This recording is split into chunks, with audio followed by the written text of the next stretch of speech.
The year is 2150, in a sprawling megacity filled with towering buildings and advanced technology. Genetic engineer James Goethe leads a seemingly ordinary life, devoted to his work on creative genetic development. Despite his advance, main sense of lingers, urging him to seek some beyond the glow of his computer screens. James's days revolve around his research project, a technique to enhance human resilience through genetic modifications. Each morning, he prepares for work like clockwork, his mind racing through the day's objectives. After hours in the lab, he returns to a minimalist apartment where a few personal effects hint at his life outside work. He maintains a routine homework, meal prep, and morning run with his dog, Mary. Yet as days blur into weeks, a pervasive monotony go about to get. Outside the lab, conversations with colleagues feel empty, and interactions with others seem to lack depth. Stoic principle: focus on what you can control, accept what you cannot. James Goethe fights to control the outcome of his research, but he wrestles with the passing of time, questioning the purpose of his work. One day, yearning for a break from the grind, James Goethe decides to detox from technology. He takes Mary to a nearby park, seeking solace in nature. As he sits on a bench, soaking in the sun, his gaze wanders upward. Suddenly the clouds morph into smiling faces, twisting into familiar figures and landscapes from his past. Words float by, whispering messages he can't quite grasp.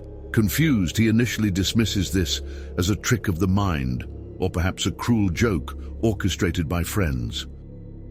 Days pass, and James's perceptions amplify. Dogs bark sentences, birds chirp melodies, and inanimate buildings seem to pause and watch him. At first, he fears insanity, a sign of stress or fatigue. Yet a visit to the medical center reveals he's in perfect health. Stoic principle: prepare for the unexpected. James Goethe embraces uncertainty, pondering whether this peculiar experience holds deeper meaning. As he delves deeper into these appearances, James Goethe fights internal resistance, a sensation that something is watching, controlling, or guiding him, like in song Rockwell, "Somebody's Watching Me," 1984 year. Each whisper from the environment becomes a clue, revealing the truth of his situation. James Goethe, being scientifically inclined, starts to gather data, noting every occurrence. He reminisces about his project and the implications of consciousness and reality. As he delves deeper, he finds cryptic notifications within the simulation instructing him on how to escape. These notifications echo his own laboratory protocols, his past self trying to guide him to freedom. Through careful observation, he recognizes patterns in the chaos, tracing correlations between his thoughts and the messages in front of him.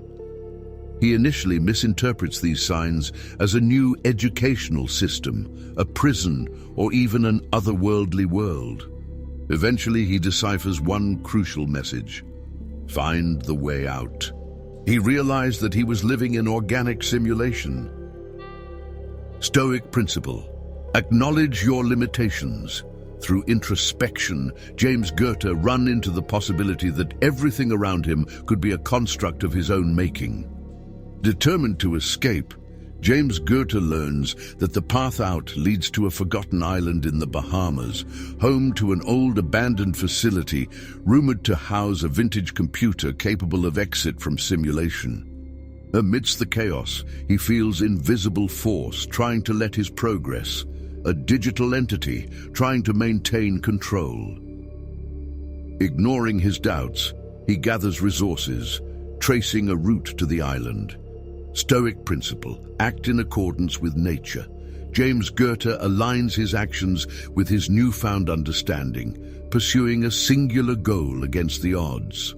Arrived in abandoned island, he spent days, weeks, and months to finding this hidden place.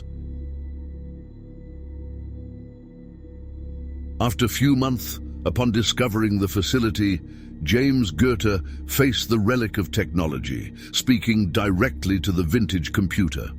He utters the phrase, "computer," echoing through the confines of his mind. As the system shudders, notifications surge coded messages designed to guide him, previously dismissed as mere distractions.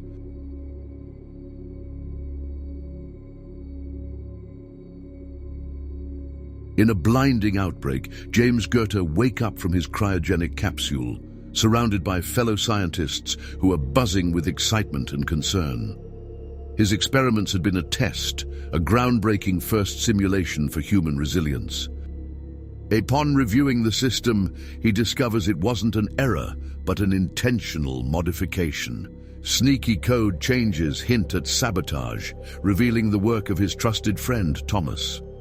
He don't believe that, because Thomas was his partner and friend, but videos and audio recordings lay bare Thomas's betrayal attempt to trap James Goethe in coma, seizing control of their corporation for illegal experiments.